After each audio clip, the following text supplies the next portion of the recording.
Índia, Paquistão e Afeganistão estão prestes a entrar em guerra e desde 2025 vivem em conflito constante.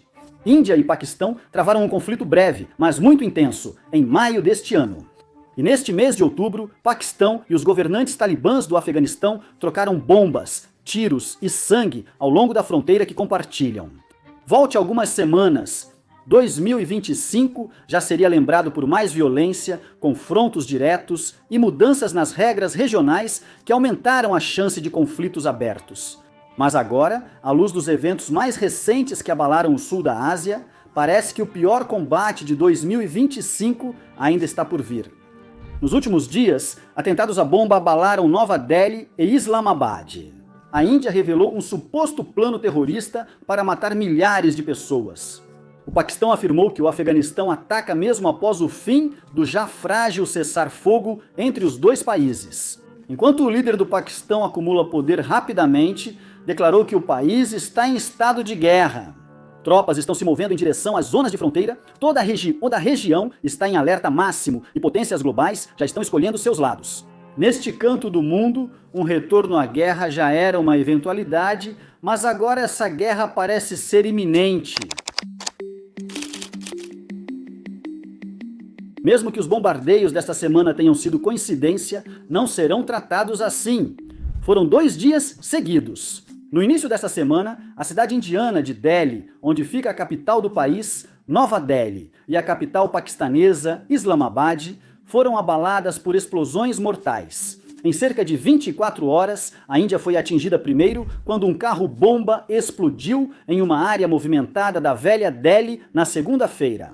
O número de mortos foi inicialmente anunciado como 8, mas subiu para 12 até o momento desta reportagem.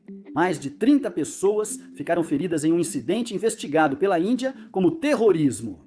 Então, na terça-feira, um homem-bomba se explodiu do lado de fora de um tribunal distrital em Islamabad.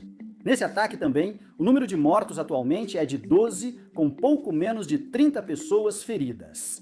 O Talibã paquistanês, ou Tehrik-e-Taliban Paquistão, assumiu a autoria da explosão.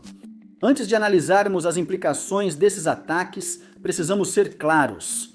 Até o momento em que escrevo, na noite de quinta-feira, 13 de novembro, em Nova Delhi e Islamabad, os 2 ataques ainda não foram ligados conclusivamente. Por enquanto, não há motivo claro para acreditar que eles serão. Mas esses 2 atos de terror não precisam necessariamente ser perpetrados pelo mesmo criminoso para ser o fator que leva a Índia e Paquistão a um novo conflito. E para entender o porquê, vamos começar pelo ataque que aconteceu primeiro. A explosão na Índia ocorreu no Forte Vermelho, uma área histórica de Delhi. Esse lugar sempre deveria ter segurança reforçada. O ataque utilizou um carro-bomba, embora ainda não tenha sido comprovada uma ligação conclusiva, investigadores na Índia estão trabalhando para rastrear conexões entre o motorista e uma célula terrorista. Essa célula já tinha sido identificada e desmontada pelas autoridades de segurança antes. Segundo veículos indianos, as prisões começaram em 7 de novembro em Gujarat, próximo à fronteira com o Paquistão. Ahmed Said, médico formado na China, foi preso com 2 supostos cúmplices. Segundo autoridades, Said estava fabricando ricina, veneno natural letal já usado em atentados terroristas e como agente químico por exércitos. Os 3 homens também estavam em posse de pistolas e supostamente realizaram reconhecimento em várias cidades indianas, incluindo Delhi. Um dos outros homens presos teria ligações com o braço Khorasan do Estado Islâmico. Com o plano desvendado, autoridades indianas foram levadas a outra célula terrorista no distrito de Palama, na Caxemira. Lá, investigadores prenderam ao menos 7 pessoas com cerca de 2.900 quilos de explosivos, 6.400 libras, além de detonadores e armas de fogo. Outros 2 médicos também foram detidos no plano. Investigadores indianos sugerem que o motorista do carro que explodiu em Delhi pode integrar a mesma célula ou uma rede maior, tendo agido em uma tentativa desesperada de ataque. Enquanto podia, não se sabe se a bomba no carro explodiria naquele momento. Ela explodiu, considerando que o veículo ainda estava em movimento quando detonou e o motorista ainda estava dentro. Os investigadores indianos revelaram outro detalhe importante sobre as células terroristas desmanteladas. Segundo autoridades nacionais, todos tinham ligação com o Jaish-e-Mohammed, organização terrorista ativa e letal na Caxemira, que a Índia há tempos acusa de receber apoio direto da inteligência paquistanesa. Apesar de o Jaish-e-Mohammed não ter sido responsável pelo grande ataque terrorista na Caxemira no início do ano, que causou o conflito de 5 dias entre Paquistão e Índia. A Índia vê o Jaish-e-Mohammed como integrante da mesma rede terrorista coordenada pelo Paquistão. E falando do Paquistão, os líderes do país enfrentam uma situação semelhante após o ataque que sofreram esta semana. Explosão em Islamabad matou 12 pessoas fora de um tribunal distrital. Como dissemos, o ataque foi reivindicado pelo Talibã paquistanês, grande grupo terrorista bem equipado que realizou ou tentou dezenas de ataques no Paquistão em 2025. Assim como o ataque na Índia, o atentado em Islamabad não foi isolado. Na verdade, ocorreu um dia após combatentes do Talibã paquistanês, incluindo um homem-bomba, tentarem invadir uma escola militar em Wana. No domingo, o Paquistão fez operações contra esconderijos do Talibã paquistanês na fronteira com o Afeganistão e relatou a morte de 20 insurgentes. A violência ocorreu apenas alguns dias depois que o relacionamento diplomático do Paquistão com o Afeganistão se deteriorou drasticamente. No fim de semana, a terceira rodada de negociações de paz entre Islamabad e Cabul fracassou, apesar de um mediador. Turquia e Catar tentaram sem sucesso mediar um acordo entre os dois países após os confrontos mortais na fronteira. Assim como a Índia culpa o Paquistão por apoiar Jaish-e-Mohammed, o Paquistão culpa o Afeganistão e líderes talibãs afegãos por abrigarem o Talibã paquistanês e facilitarem operações terroristas. O Afeganistão nega as acusações, mas, no mínimo, é impossível ignorar o fato de que o Talibã paquistanês realmente opera com bastante conforto em território afegão e em meio a conflitos internacionais. Especialistas sugerem que ambos podem ter vínculos bem mais profundos. Em uma ocasião anterior, quando as negociações de paz entre o Paquistão e o Afeganistão fracassaram há algumas semanas, o Paquistão respondeu com fogo e enxofre. O ministro da Defesa, Khawaj Asif, chegou a ameaçar o Afeganistão nas redes sociais, citando-o. O Paquistão não precisa usar nenhuma fração de todo o seu arsenal para obliterar completamente o regime talibã e empurrá-los de volta para as cavernas para se esconderem. Desta vez, logo após o colapso, os líderes do Paquistão adotaram um tom muito mais conciliador. Isso mudou agora. O ministro da Defesa disse isso à nação após o ataque em Islamabad. Abre aspas. Qualquer um que pense que o exército do Paquistão está lutando esta guerra na região da fronteira entre Afeganistão e Paquistão e nas áreas remotas do Baluchistão. O ataque suicida de hoje nos tribunais distritais de Islamabad serve de alerta. Esta guerra é de todo o Paquistão. Após o ataque em Islamabad, como dissemos, um grupo alinhado com o Talibã paquistanês assumiu a responsabilidade pelo ataque, embora a liderança máxima da organização tenha tentado negar uma ligação direta. Já nas redes sociais, o primeiro-ministro do Paquistão fez outra alegação. Não apenas que o Afeganistão havia abrigado os autores, mas que a Índia estava, em última análise, por trás do ataque. Na Índia e no Paquistão, os ataques desta semana abalaram a sensação de segurança que governos e população tinham antes.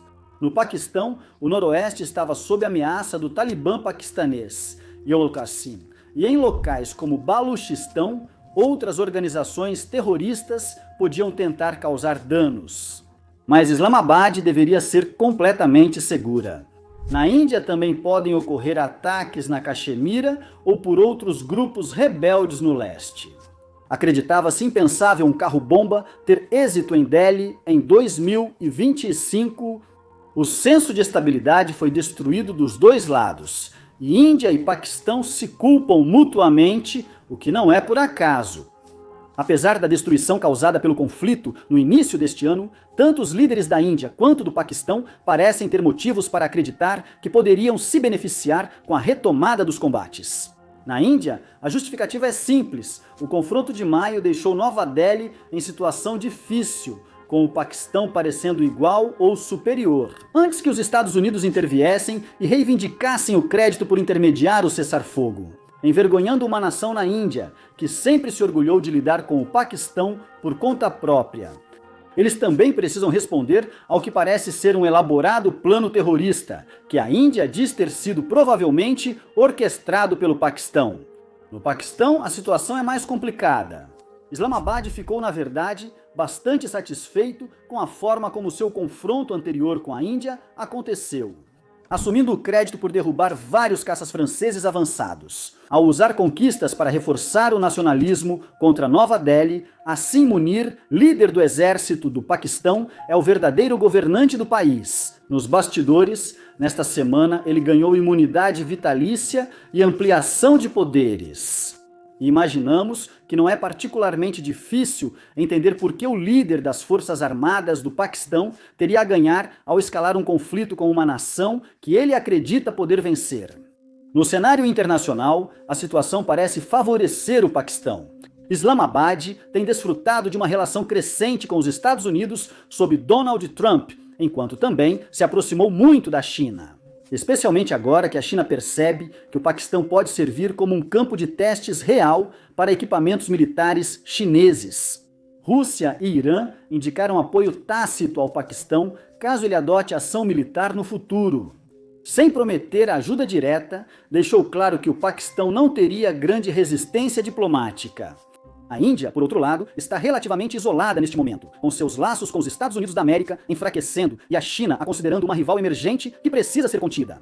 A tradicional política indiana de não alinhamento estratégico pode se voltar contra o país justamente quando o Paquistão parece em ascensão. Além disso, se a Índia buscar aliados agora, pode ficar presa ao Afeganistão sob o Talibã, com quem tentou reconstruir laços após a tomada do poder. Mas Cabul seria muito mais uma responsabilidade diplomática e militar do que um ativo. Para piorar para a Índia, o Paquistão tenta aproximar Nova Delhi e Cabul, e agora afirma publicamente que o Afeganistão é um regime patrocinado pela Índia. A nação que, em meio a tudo isso, quase certamente quer evitar uma guerra neste momento é o próprio Afeganistão. A nação não possui nenhum nível de paridade militar com seus vizinhos, e seus líderes do Talibã já sabiam disso mesmo antes do que pareceu ser um lembrete severo no mês passado vindo do Paquistão. O Paquistão possui caças de ponta, tanques avançados e milhares de peças de artilharia, enquanto o Afeganistão conta basicamente com infantaria armada, com ave automática Kalashnikova, 47 e poucos equipamentos pesados. Isso poderia ter saído de um museu. Mas o Afeganistão também é a nação mais propensa a ser arrastada para o conflito contra a sua vontade por uma rede de organizações terroristas que tem poucos motivos para respeitar as preferências do Afeganistão. E vamos ser realmente generosos por um momento com o Talibã afegão e aceitar a premissa de que eles não estão dirigindo o Talibã paquistanês. Ou se quisermos ser especialmente gentis, podemos até presumir que o Afeganistão está pedindo moderação. O motivo do Afeganistão para tomar essa decisão seria uma questão de autopreservação, já que uma guerra com o Paquistão não é uma questão de quem vai vencer, mas sim de quão feio Cabul vai apanhar. Mas o objetivo do Talibã paquistanês não é impedir que Cabul apanhe. O objetivo do Talibã paquistanês é causar dano ao Paquistão. Mesmo assim, isso acontece e a organização tem uma grande oportunidade agora. O Talibã paquistanês sabe que novos ataques terroristas no Paquistão serão vistos como hostis pela Índia. Quanto mais sensível for o alvo atingido, mais severa será a resposta do Paquistão. O Talibã paquistanês reconhece que a Índia pode prejudicar mais o Paquistão, mesmo em guerra, do que sua própria insurgência assimétrica. Eles sabem que podem atacar o Paquistão sem punição, operando a partir do Afeganistão e aproveitando a fronteira porosa que o Afeganistão não controla. Eles sabem que o Paquistão já justificou interpretar um ataque terrorista supostamente facilitado pelo Afeganistão como patrocinado pela Índia. O Talibã paquistanês não quer evitar o conflito regional, mas acelerá-lo. Com poucos homens-bomba e centenas de quilos de explosivos, eles alcançam seus objetivos. Os governos da Índia e do Afeganistão se envolveram militarmente com o Paquistão de uma forma que uma insurgência jamais conseguiria. O sucesso ou fracasso deles depende da capacidade do Afeganistão de detê-los, o que atualmente o país não consegue fazer. Após os 2 atentados à bomba desta semana na Índia e no Paquistão, a situação no sul da Ásia estava obviamente ruim. Quanto mais você observa, pior tudo fica. Índia e Paquistão podem não estar desesperados para travar uma guerra, mas ambos estão muito abertos a essa possibilidade, especialmente o Paquistão. A fronteira entre Paquistão e Afeganistão é uma zona de conflito, mantida por uma trégua que já colapsou antes de ser negociada. A região inteira é uma bomba relógio agora. E quem está com o detonador? Não é o Paquistão, não é a Índia e não é o Afeganistão. Rede pouco conectada de organizações terroristas extremistas e aceleracionistas na Índia, Paquistão e Caxemira, frequentemente abrigadas em territórios disputados ou afegãos, com plena consciência do que podem conseguir ao apertar o grande botão vermelho. Especialistas internacionais afirmaram que a guerra entre Índia e Paquistão não é inevitável, pois ambos têm motivos para recuar. Apesar disso ser verdade, o problema é mais profundo. Mesmo que nenhuma dessas nações escolha, por conta própria, iniciar uma guerra nas próximas semanas, essa decisão pode sair do controle delas. Quando Índia e Paquistão aceitassem começar uma guerra, o Afeganistão teria que conviver com isso. Obrigado por assistir.